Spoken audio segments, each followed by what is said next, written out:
లోకేష్ గారే ఆ ఊరికి ఎమ్మెల్యేగా ఉన్నారు, ఆయన ఒక మంత్రిగా ఉన్నారు, మీరు ఒక మంత్రిగా ఉన్నారు, మీ దత్తత తండ్రి చంద్రబాబు గారు రాష్ట్రానికి ముఖ్యమంత్రిగా ఉన్నారు. మీరు స్వయంగా మీరందరూ అధికారంలో ఉండి చర్యలు తీసుకోలేక ఈ రోజున కనీసం కేవలం ప్రచార యావ కోసం ఈ విధంగా చేస్తా ఉన్నారు. ఈ విషయాన్ని మనం ఎందుకు ఇంత రాద్ధాంతం చేసి వ్యవస్థల్ని, మన వ్యవస్థలు సక్రమంగా పనిచేసే వ్యవస్థల్ని మనం దిగజార్చుకుంటూ ముందుకెళ్తున్న విషయం ఎందుకు చేస్తున్నారు? ఈ విషయాన్ని పక్కన పెడితే ఇక్కడ కోతవేటు దూరంలో ఉన్నటువంటి విజయవాడలో సుప్రీంకోర్టులో తీర్పు వచ్చే నేపథ్యంలో 42 ఇళ్లు కూల్చిపెడితే మీరు కానీ, మీ దత్తత తండ్రి కానీ, మీ తమ్ముడు అయినటువంటి లోకేష్ కానీ కనీసం ఎందుకు స్పందించలేదని మేము అడుగుతా ఉన్నాం. ఈ విషయాన్ని రాజకీయం చేసి ఏ రోజుకు ఆ రోజు ఒక ఈవెంట్ చేసి 300 ఈవెంట్లు 600 సార్లు ప్రచారం కోసం పాకులాడే ఈ ప్రభుత్వానికి రోజులు దగ్గర పడ్డాయి అనటానికి మీరు చేస్తున్న చేష్టలే సాక్ష్యం. చాలా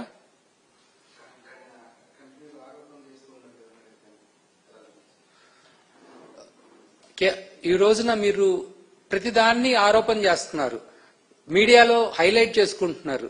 కేవలం ఆ రోజు ఆ మీడియాలో ఉండటం కోసమే లేదా మీ సర్వైవల్ అనేది ఎగ్జిస్టెన్స్ కోసమే మీరు ప్రయత్నం చేస్తా ఉన్నారు. కానీ ఏ రోజైనా కానీ స్పష్టమైన ఆధారాలతో పలానా వాళ్ళు తప్పు చేశారు, మేము శిక్షిస్తున్నామని చెప్పి ఈ సంవత్సరంన్నర దాటిపోయింది ఆల్మోస్ట్ మీ అధికారంలోకి వచ్చి, ఏ రోజైనా కానీ మీరు సూటినగా ఆధారాలు చూపించి అడగగలిగారా? కేవలం పక్కనోడి మీద బురద జల్లటం, తప్పించుకోవటం, ఆ రోజున మీడియాలో హైలైట్ చేసుకోవటం, ప్రచారం చేసుకోవటం తప్పితే మేము ఈ విధంగా చేశామని చెప్తున్నారా? నిన్న ఆర్బీఐ వెల్లడించిన గణాంకాల గురించి జగన్ గారు ట్వీట్ చేస్తే కనీసం ఒక్క రిప్లై లేదు.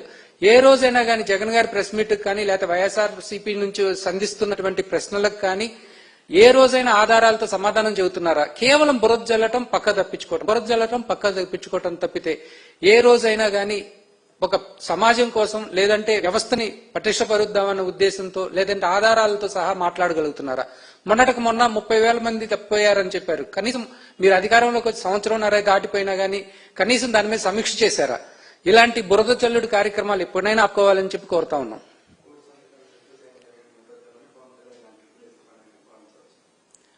కోటి సంతకాలు అనేది యాక్చువల్ గా మనం లెక్కేసుకుంటే ఆంధ్రప్రదేశ్ లో ఉన్నటువంటి ప్రజల మనోభావాలని తీర్చిదిద్దాం. అది కోటి సంతకాలా లేకపోతే కోటి ఫ్యామిలీలా లేకపోతే కోటి మంది వ్యక్తులు ముందుకు వచ్చి సంతకం చేశారా అనే దానికంటే ఈ ప్రభుత్వం తీసుకున్నటువంటి చర్యల మీద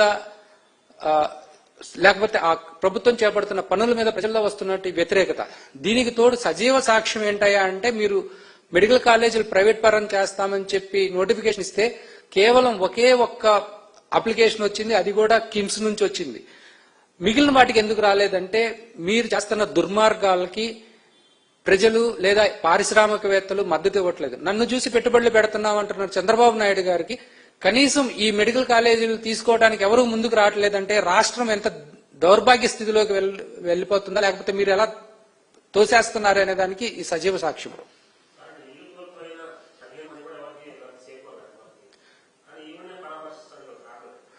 కేవలం రాజకీయ కాంక్ష అండి. ఇప్పుడు మీకు నిజంగా ఆ రోజున ఆ ప్రభుత్వం తప్పు చేసుంటే, మా ప్రభుత్వం తప్పు చేసుంటే మీరు అధికారులు ద్వారా లేకపోతే దానికి వెనుకున్నటువంటి రాజకీయ ఉద్దేశం ఏదైనా ఉంటే మీరు వాళ్ళ మీద కేసులు పెట్టి చర్య తీసుకోవాల్సింది. పైగా ఒకవేళ మేము నిజంగా చేసుంటే మీరు ప్రభుత్వం నుంచి కాంపెన్సేషన్ ఎందుకు ఇవ్వలేదు? ప్రభుత్వం కదా బాధ్యత తీసుకోవాల్సింది. మీరే స్వయంగా మంత్రి లోకేష్ ఎవరైతే ఆ ప్రాంతానికి ఎమ్మెల్యేగా ఉన్నారో ఆయన ఒక మంత్రి, చంద్రబాబు నాయుడు గారు రాష్ట్రానికి ముఖ్యమంత్రి, మీ ముగ్గురు ఉండి కూడా ఆ బాధితులకు న్యాయం చేయలేక కేవలం ప్రచారం కోసమే వెళ్తున్నారు కదా.